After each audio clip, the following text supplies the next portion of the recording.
প্রতিদিনের বইমেলা।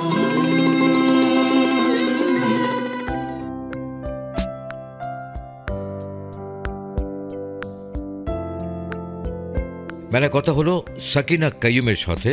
তিনি বললেন তাকে বই লেখাতে অনুপ্রাণিত করেছে যে কারণে, এবং তার ছোট্ট মেয়ের বই সম্পর্কে বলেছেন তিনি।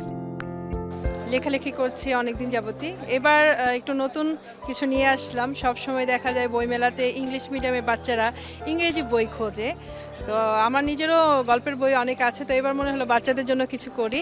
তো বাচ্চাদের জন্য মোরাল স্টোরি এবং আর্ট, ভেতরে কিছু আর্ট আছে যেখানে বাচ্চারা কালারও করবে, মোরাল স্টোরিগুলোও পড়বে এবং তারই সাথে স্টোরি সম্পর্কে জানতে পারবে। আমাদের যে নৈতিক শিক্ষাগুলো আছে নিত্য নতুন, তাদের জীবনে কাজে লাগাতে পারবে।